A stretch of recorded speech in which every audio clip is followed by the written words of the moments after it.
envelope, and that zona pellucida envelope is really hard protecting sort of case surrounding the early embryo. And when they achieve this blastocyst stage at day 4 or 5, they start to create fluid and take in fluid and expand and then contract, and expand and contract. When they get big enough in size, they're undergoing mitosis, more fluid is accumulating, they literally bust out or hatch out of that zona, that outer protected envelope. And that's what you just saw right there. The cool thing about that is IVF clinics can use this. It's a cute, it's a neat microscope apparatus that goes in the incubator.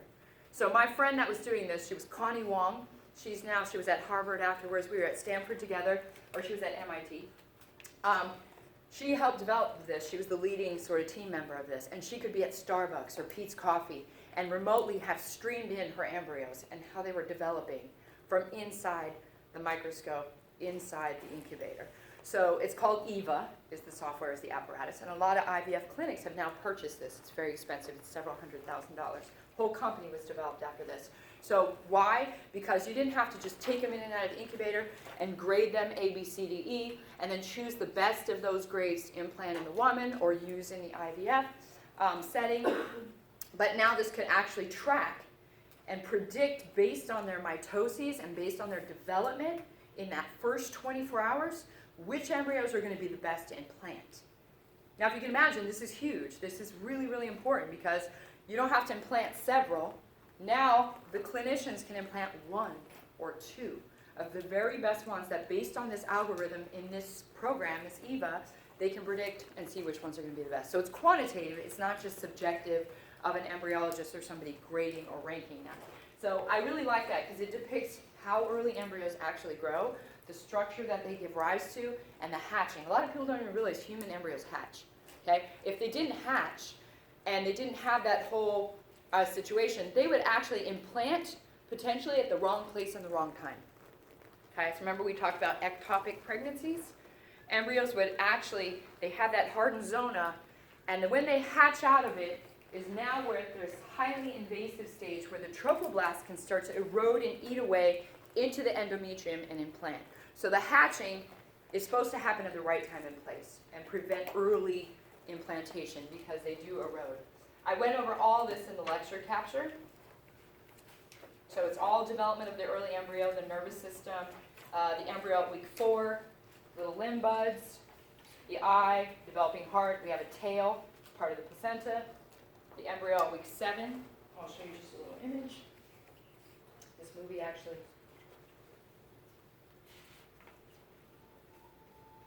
goes through the size, about the size of a kidney bean or a lima bean.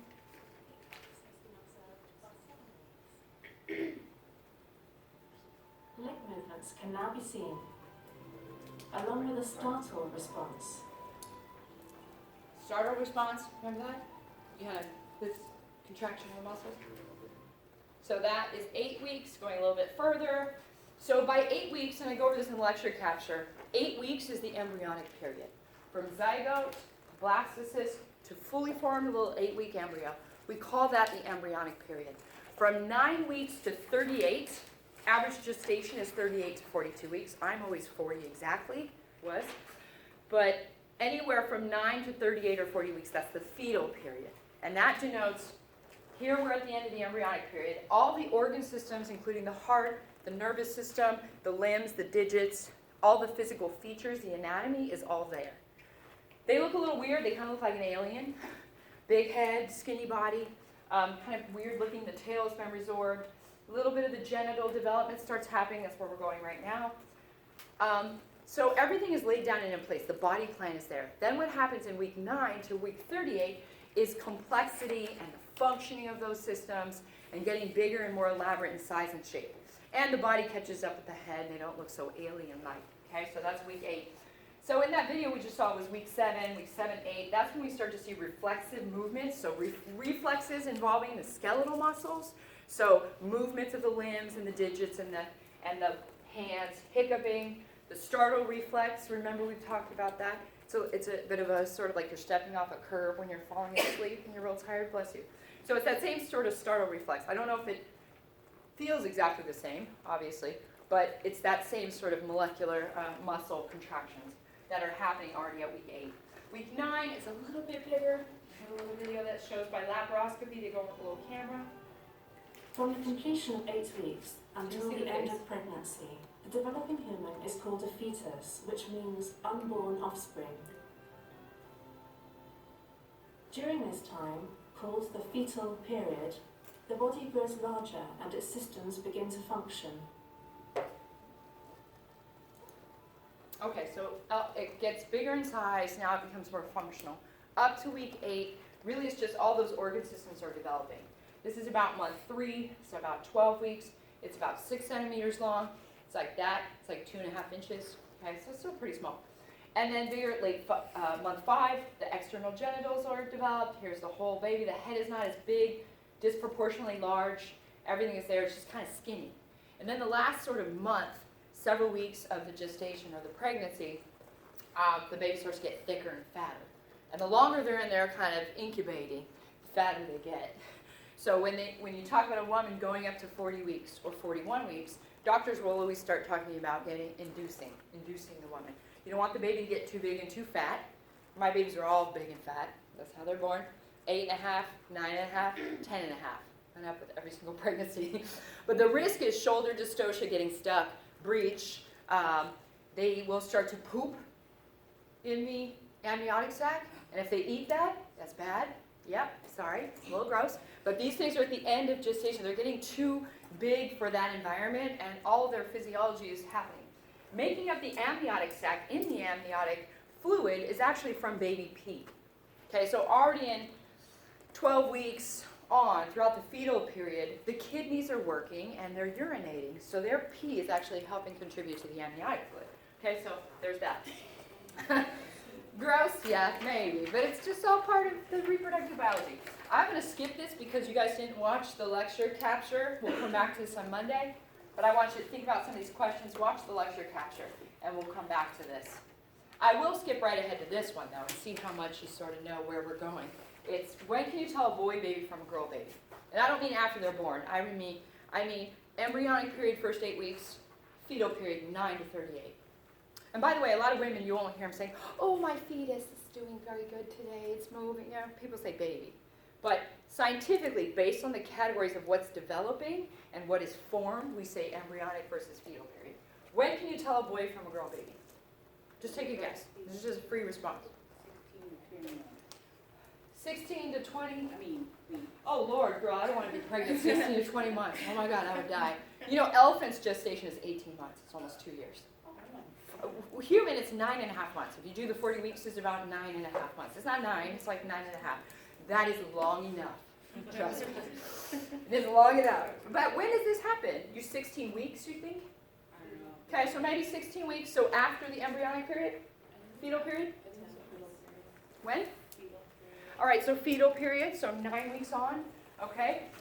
What is sex differentiation, or what is sexual differentiation? You know the word differentiation because I've talked about it. We've talked about cells and stem cells and all of that. If a cell or something differentiates, what does that mean? It changes. It becomes specified into something. This means we are becoming specified into male or female, right? You're becoming male or becoming female. So sex differentiation is a fancy way of saying becoming boy or girl. Yes? Okay. So something I haven't really mentioned before, and it's significant. We have the number of sex chromosomes, you know already, right? Normal is, we've got male is XY, or if you have a female, in this case, if there's just one X chromosome, this would be Turner syndrome when we talked about monosomy X, remember? If we have a normal female, there's 2 X's, okay? A male that has an extra X, do you remember what that is? XXY males? This is on the exam. You kept calling intersex, yeah, and it could be categories. Some people might say, well, there's an extra chromosome, but really the sex chromosomes of XY are there. It's just an extra X, and those individuals they'll be male, but there's some feminized features. Is it Turner? Nope, this is Turner's. That's monosomy X or Turner's. Those are females that are short, they have lack of ovaries, lack of fertility. Michael, were you going to add? Was the double X Yes. Tall, skinny guy. But say more than that on the exam for me, okay? Slim, they tend to be slim, longer limbs, gynecomastia often, a little bit of breast tissue development depending. Simone? Klinefelter syndrome. This, is it coming back now? Okay, all right. Klinefelter syndrome. I didn't talk about this one, but this could be, there could be multiple X's, more than 1, 2, 3. So this obviously has some more severe phenotypes. I just emphasized the basic one of XXY, okay? There's also YYX, and lots of studies of men that have that. Those features are not as obvious. There are studies looking at YYX men in prisons versus non-prison populations, and there were some controversial sort of studies, but for me they didn't really hold up because there was a lot of discrepancy between the studies, saying they were more aggressive, or they were more this or that, or there was a higher population in prison. And some of that is associated with cognitive brain development and dysfunction from having those extra Ys. So I don't really talk about that one a whole lot. What I want to emphasize is these bar bodies, okay? A bar body is actually a coded X chromosome that is silenced, okay? So your cells have a way of, when there's more than one X, your cells, molecular little switches, will cover that extra X, coat it with protein, and prevent it from undergoing DNA transcription and translation. No protein is going to come from that X, okay? And it's alternate in women that have XX. In different cells, it could be a different one of the X's that are silenced, if you will. It's called X inactivation, okay? And this is in your book. X inactivation results in a bar body that you can visually see, okay? Excuse me. So if you have a female, and we talked about this, right? Triple X females, right? So they have multiple X's. I talked about monosomy X and triple X females. These tend to be taller as girls. Sometimes they have premature ovarian failure, other cognitive deficits. They have 2 extra ones, so you're going to see 2 bar bodies in their cells. Monosomy X, you're not going to see any because there's only one X. XX males, so Klinefelter male, you'll actually see a bar body in their cells. Normally we see them in females, 1 bar body. Now this prevents, it's a dosage compensation. This is so that females, we have 2 X's. We don't have an overexpression of different proteins that affect the body and affect development and everything, right? So it's to control the amount of dose of proteins that are expressed.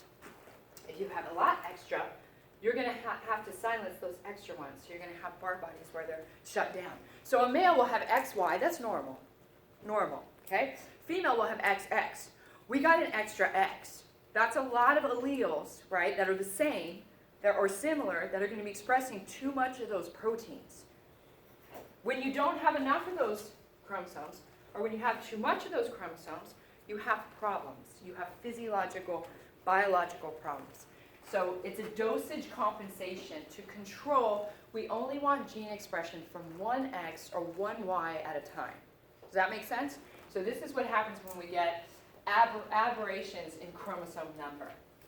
So during the embryonic development up to about 6 weeks, the gonads and the associated structures, the accessory sex structures, all the additional external and internal genitalia, those are all identical in males and females. So up to 6 weeks. Are we in the embryo or fetal period? Embryo. So we're still in the early embryo period. Okay?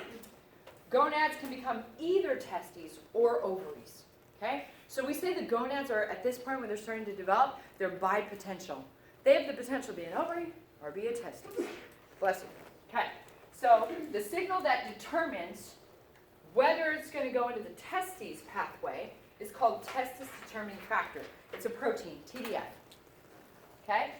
And that is coded for, the gene that leads to the protein TDF is called SRY. Sex determining region of the Y chromosome.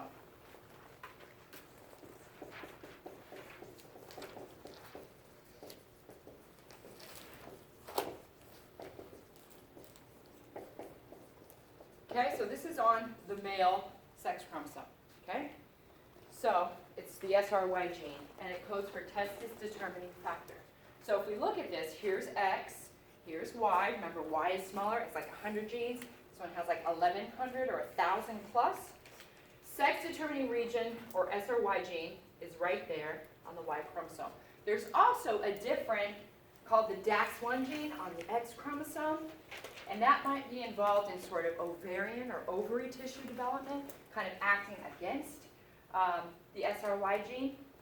But this is the one that's really critical, and it leads to the production of, what's the protein called? Testis determining factor. It determines if a testis is going to develop, okay? This is taking us on differentiation of the sexes. How to become boy, how to become girl, okay? So that gene is really critical. So here if we have an egg and a sperm, normal gametes that were made by meiosis, they fertilize, you have a one-cell zygote, okay? Now if this zygote is exposed to TDF, testes develop. If this zygote doesn't have any TDF floating around in it, ovaries develop. Now there are other ovarian signals, but they're not as clear. There's a few of them that help say, okay, turn into ovary, not testis. But what we do know for sure is if there's no TDF, really what's going to happen is the default pathway is going to be ovaries, okay? You're going to have ovaries. If there's no TDF, that embryo is going to have ovaries develop for their gonads. Follicles do not develop until the second trimester, so at this point, you have oocytes in the ovaries developing, undergoing mitosis. You have a whole bunch of them, but they actually don't form follicles around them until later. So first trimester is like the first 12 weeks. Second trimester is like the second 12 weeks up to 24, and so forth to the end. So we put our gestations into sort of sets of three trimesters. But if TDF is in that early embryo, you'll have testes develop, giving rise to seminiferous tubules and interstitial cells, and those are going to develop in the early embryo. You looked at these under the microscope yesterday in lab, and I had a few of you going, what do we have to know for, like, do we have to know all this? Yeah, you have to know all that. Because those are things we looked at in lecture, we talked about in lecture, we did in lab. That's why I put that study guide together for you to look at those things, draw those things, be able to identify them. Really, it just links the visual representations with the concepts, right? So I feel like it's good to start putting all this together and what they look like. Sexual differentiation, becoming male or female.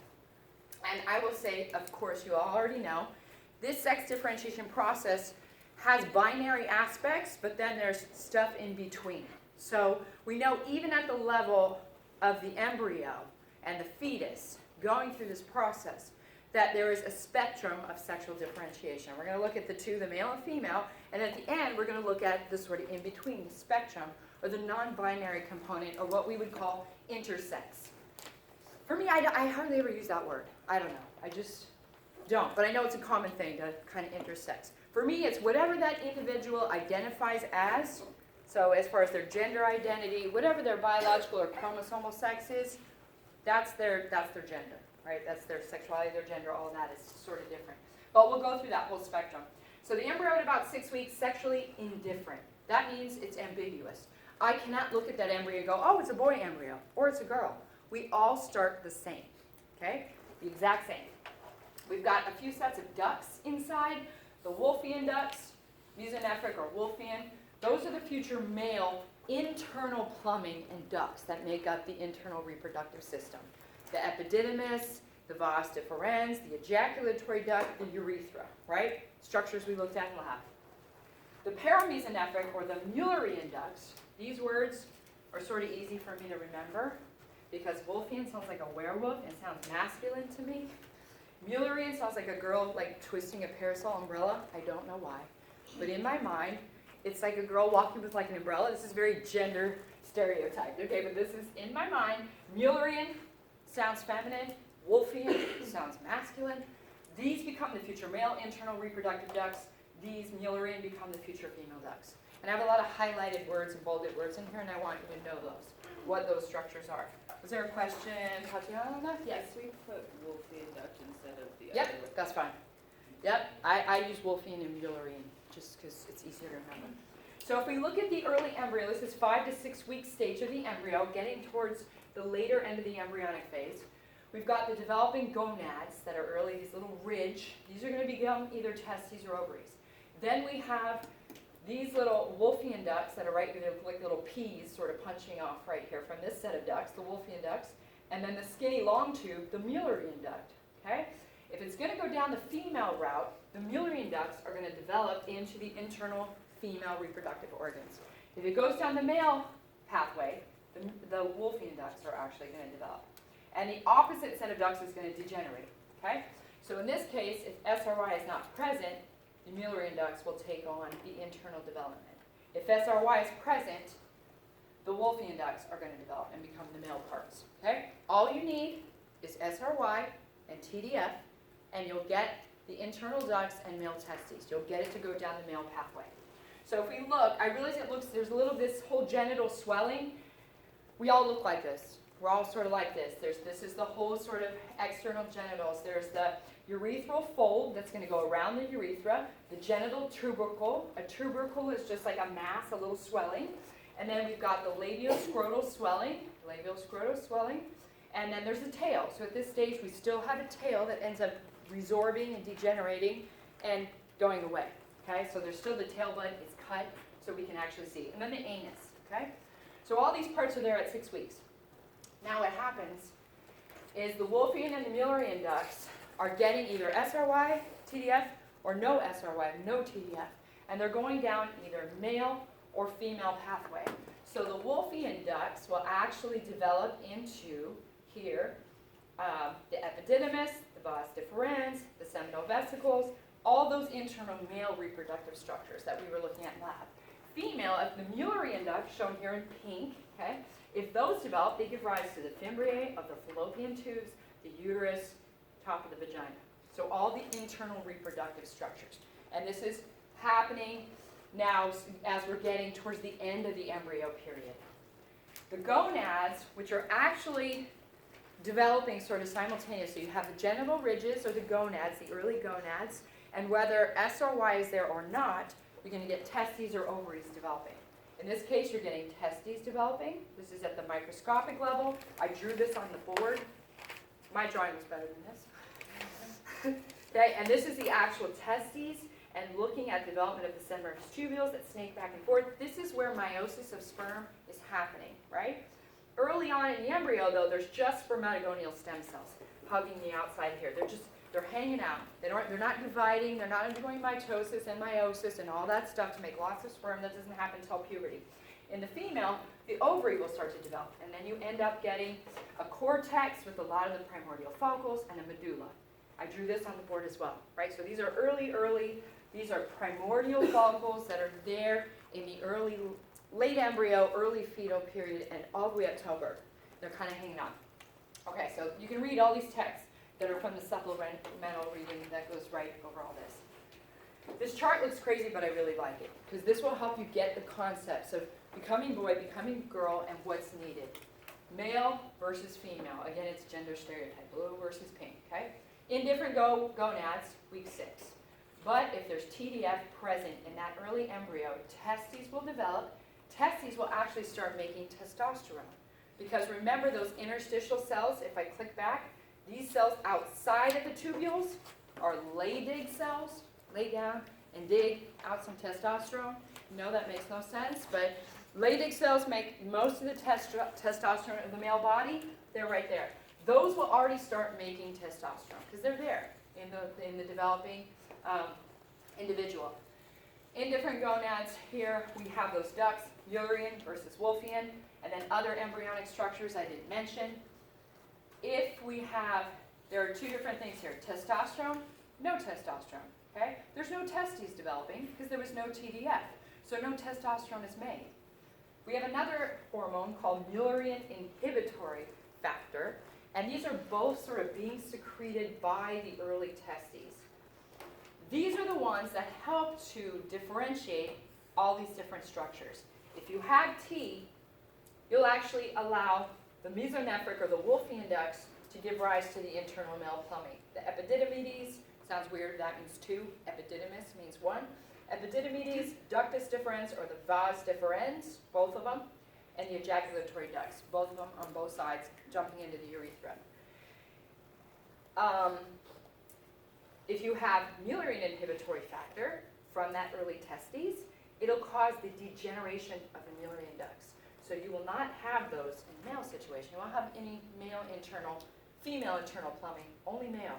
Other embryonic structures, So these are the external genitals, the parts on the outside that you can see that we looked at the models in lab. And this is why I was walking around with the penis model and stuff at the end of lab, just to make sure you looked at it, you're all aware of some of these parts. Other embryonic structures, external genitals in specific. Testosterone, by those structures, is converted to DHT. It's called dihydrotestosterone. I've already talked about this before. Dihydrotestosterone is what's necessary, comes from T, and it gives rise to the prostate gland, the penis, and the scrotum. So if this is not present, you don't get external genitals. If testosterone is not present, you don't get development of internal reproductive structures. Yes? Are we clear? Okay. Wolffian ducts, external parts, give rise to all the male stuff. Now, no testes, because we had no SRY, no TDF, so we get ovaries, right? We have no MIF, so we get development of the Mullerian ducts, uterus, uterine tubes. That means fallopian tubes, okay? Mesonephric ducts, Wolffian ducts, there's no testosterone. Testosterone is needed to make those differentiate into male parts. Well, if I'm an early embryo and I don't have testosterone, I don't get those male parts. Those end up degenerating. So I don't have the male tubes. The Wolffian ducts fall apart, they degenerate. I just have the female tubes, okay? Other embryonic structures, the external anatomy. No testosterone, I get vagina, labia, majora, and minora. Remember the parts, the outer structures, and the clitoris. Yes? So really it's a factor of TDF or no TDF. That's as simplified as I can make it, right? TDF, no TDF, and then the cascade of events that happen after that. Yeah, Jada. So what happens when one of those parts? What happens to the T? Is the TF present and it doesn't degenerate? Or? Lots of different reasons. Okay. Lots of different reasons. I'm going to give you examples in these lecture slides if you already haven't looked through here or read in the textbook or the supplement reading. There's lots of examples where someone has an XY chromosome, they don't have the SRY gene. That section of the Y chromosome was truncated and lost. They'll develop as a female, even though they're XY. Doesn't matter. At that point, chromosomal biological sex is almost irrelevant because they're lacking the coding factor that makes all this happen. So, and for those individuals, you would never, and hopefully by the end of this and the end of this class, you'll know so much more about this and the biological basis of sexuality and reproduction that it's just, some of these are just no-brainers to me. When I hear some of these conversations, I'm like, they don't even know what's happening at the level of the chromosomes or the physiology, yet they're making these grand statements. Like, learn a little bit of science and then make those statements. So you'll see, we'll go there with some of these development, disorders of sex development. Or I don't want to say disorders, differences in sex development that lead to different pathways. And actually, some individuals can be born with no testosterone receptors. They cannot respond to testosterone. So they're literally, their embryo and their body and everything never sees it. How do you think they develop? Male or female pathway? Female pathway. Chromosomally, what do they have though? Male, they'll have XY, but phenotypically be female. Because none of the brain and body and structures and in the embryo, development of the external and internal genitals, they don't see testosterone. So they go down the female pathway. Yeah, Sarah. Would they know that growing up, or? Nope. A lot of people don't. Many people don't unless they do a karyotype, where they look at all their chromosomes and they do genetic analysis where they look for genetic aberrations. Some people will not know. So the doctor wouldn't see that though, like? Nope. Intersex doesn't mean that you have genitals or parts that are not always so clear or that are in between. That's only one variant. There's other variants where chromosomally and phenotypically they're completely at odds. They're different. So there's no way to know. There's literally no way to know unless there's a chromosomal or a genetic test done. But let's get back to that later because I have those in here just a little bit. So if we look at sex differentiation of the external genitalia, we all start at the sexually indifferent or ambiguous stage at about week 6, going on at about 10 weeks. In this stage, we're looking at the female. And then here we're looking at the male. Okay? We have those labioscrotal swellings and urogenital opening and the anus. All those parts are there, right? In the female, you start to get development of the clitoris. The labioscrotal swellings give rise to the labia majora, the labia minora. It tends to kind of get reduced in size and kind of, there it is. Okay, so final form, fetal development, this is what it looks like. 10 weeks in the male, get enlargement of that swelling. the labioscrotal swelling, the urogenital folds actually fuse and zip up. The cells kind of find each other in here and it closes up that space, which is the vaginal introitus and the hymen around it in the female. Closes up, elongates, and now you have a penile raphe or a line that sort of goes down through the penis and scrotum. And then enlargement and size and formation of the actual scrotum. What I'm trying to illustrate here, and this is coming from one of your supplement diagrams, we all start exactly the same. And all these structures are actually homologous. They're very similar. They're coming from the same types of embryonic tissues and parts. They just differentiate and change with exposures to those different hormones and different proteins. And actually, this is going to sound sort of sexist, but I'm going to say it anyways. We all sort of start female, okay? The default pathway is sort of female. The default pathway, the reason I say this is we all sort of start the same. If no testosterone or TDF signals are there, you'll continue going down a female path. And you'll wind up like this. If you get exposure to these hormones and you can respond to them, then you'll go down the male pathway. And the male pathway, simply what happens is it enlarges, grows up, and zips up. Labioscrotal swelling and your urogenital folds just zip up. So it's almost like we all kind of start as like the default kind of female pathway, and then there has to be signals or triggers to make it go down the male pathway. Does that make sense? Embryologically speaking, that's sort of what happens. Okay, so this is another version of the same thing, showing development, in this case, of male versus female. Okay, this is when stuff is happening to week 10, week 12. Again, same thing, just color-coded to show homologous structures and tissues in female and male and what happens. So the glans penis and the penis is really equivalent to the glans clitoris in the female. And in fact, nerve sensory endings, thousands of them there, very similar in males and females. So a lot of those parts are there, they just elongate and zip up as opposed to the female. Okay, so we've talked a lot about problems with sex differentiation. We've already kind of gotten into this, and I'm going to explore some of these other sex differentiation anomalies.